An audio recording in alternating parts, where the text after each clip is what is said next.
my daughter came home from school, she got shown a video on YouTube by her friends, and she was saying how, according to this video, condoms cause STDs. Now we have to have a conversation about sex, and I have no idea how to talk to her. I just feel so awkward. I married my high school sweetheart. We never had to worry about not getting pregnant or having STDs because we were the first for each other. Now, I have 3 sons, and I have to teach them how to use condoms. I have no idea how to do that. My friends were in a pickle, so to speak, about how to talk to their kids about sex and sexually transmitted diseases. Since I'm a nurse and had just had this talk with my kids recently, I decided to have them all over for coffee. You know, my question is, how do we even talk to them about it? How do we explain how to prevent STDs and how to use condoms properly? Yeah, I don't even know how to bring this subject up. Well, thanks for coming, everybody. And, a good way to start that I did with my kids is to answer their questions. They're curious at this age. My kids are 8 and 10. At 8, girls can start to have their period already, so they need to get to know the facts. Okay, but what are those facts? I mean, how do I even bring it up? So I started by asking my kids what they already know. I discussed with them what they're seeing on TV. Is that real or not real? Are there any questions I can answer about that? And this is about the age that little girls need to start getting their HPV vaccines, so it's a good way to broach the subject. Would you be willing to show me how to use a condom properly? Because I have no idea. And if I'm going to have to teach my sons how to use this stuff properly, I want them to get it done right. Absolutely, I'm willing to help out. And I think condoms are a great place to start. They're easy to put on, they're easy to acquire. It's easy to show how to do it. So I think that's a great place to start. And you see Allie laughing, but it can be embarrassing with your kids. So just let them know it's going to be uncomfortable and we're going to do it anyway. I love that, it's going to be uncomfortable, but we're going to do it anyways, because after we do it, it will be less uncomfortable, and that'll empower her to have better conversations with her partners. I want to tell my kids that I love them, and along with that, I want them to know that I want to protect them, but I can't. And I can't always be there. And so I want my kids to know that if they don't feel comfortable talking to me, they can go to the school nurse or in their doctor office or Planned Parenthood, somewhere that they can talk about these issues and get the protection that they need. Granted, I want them to abstain like my husband and I did, but they have their free choice on whether or not they will. And so I want them to feel comfortable being able to find the things that they need to be safe. You bring up a really good point of values. I think it's important also to talk to our kids about they can say no, they are valued. Abstinence works 100%, but just in case that's not the choice they make, we can teach them exactly how to use these tools. And it's normal, like they need to know it's normal, there's nothing to be ashamed of. There's research out there that shows teaching abstinence alone isn't effective, so I think you're really smart, and giving out that number to Planned Parenthood is a really good idea. How are you going to show us? Yeah. I mean, how are you going to teach us how to use a condom? I'll never fear because I have supplies right here. Heads up!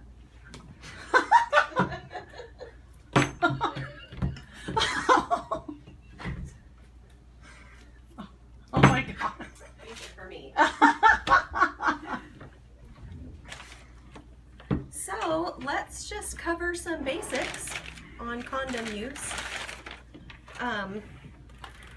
One thing you want to look at when you buy them, and you can get them at any grocery store, is probably where our kids are going to get them.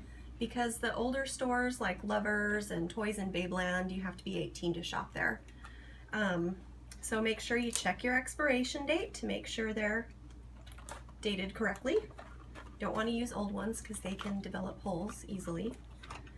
And let's talk about, you don't want to store them in your wallet or in your glove compartment where they can get compressed and hot.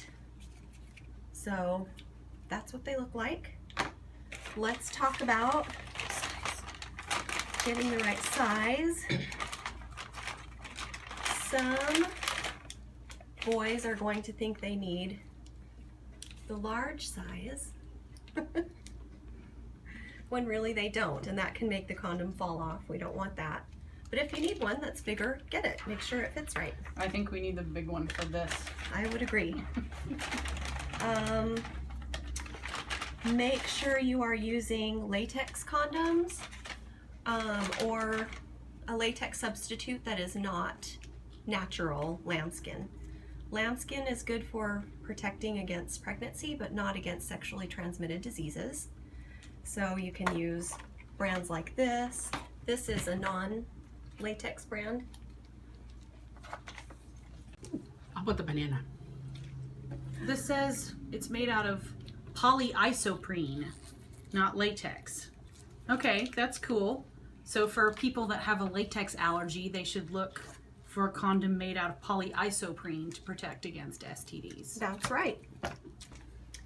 What else? We want to make sure if we're using lubrication, which is awesome because we don't want anyone getting hurt, we want to use water-based lubrication with condoms because anything else is going to eat through the condom and make a hole in it. So, shall we practice? So let's pop these suckers open. And the first thing you want to do is make sure that you're using an erect penis and not a flaccid one, because as you can see, it's really hard to put this on something that's not erect. Okay, so you want to make sure you're applying the condom to an erect penis. And when you go to put it on, you want to hold a little bit between your thumb and finger, and you want to leave a little bit of space at the top. Just like that. Perfect. What's that going on? Okay, hang on one second. So the reason we're going to do this is so that the ejaculate has somewhere to go. That's going to hold the Like sperm this? right inside of there. Yep. Okay. So you did yours backwards. It should Oh. roll on, but instead of turning it around and using it, you want to toss that.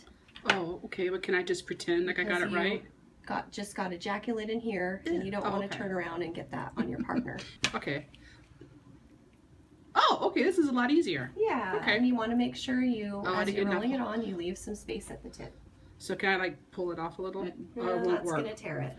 Oh, okay. Well, next time I can do it right. When you're ready to take it off, Okay. you want to make sure to get it to pull the entire thing out along with the penis so that no ejaculate goes into. Oh, your okay. partner. So we can't leave this inside. Nope. You want to pull the whole penis out while it's still on. Well, that was fun. But there's one really easy thing that we've forgotten to talk about that can help protect our kids from sexually transmitted diseases. And that is something called a dental dam. So I'll let you, I'll let you open that one. These are made to protect from, during oral sex. Protect from STIs during oral sex. And so these are latex also, and so you would just lay it over the vagina and you can give your partner oral pleasure that way safely. So if you are laying that over the vagina, you don't want to accidentally take it and use the other side. So if there's any question about it, just get rid of it and use a new one. These our kids might need help getting, because I don't think they sell them in the grocery store. I think you have to get them at specialty shops. Oh, and one last thing, there are flavored condoms if you want to give oral sex to a male. These are flavored nicely, so they're not disgusting. You know, let them know if they do contract something, it's not the end of the world. You still love them. Thank you. I really, Thank you. yeah. Now I can teach my kids how to put on a condom properly and know that they are doing something that can help protect themselves if they choose not to follow my husband's and my advice about having no sex until they're married. Yeah, I'm not ready to be a grandma yet. No. This was a good start on getting to know how to protect ourselves and how to talk to our kids about protecting themselves. So remember, ladies, to tell your kids to wait before they have sex. If they get in the heat of the moment, think about what you're doing and the consequences. Talk about sex with your partner, with your folks, whoever you're comfortable with, long before you get excited. And wrap it up. Oh, I get it, because love is a gift, and who wants a present that hasn't been wrapped? That's right.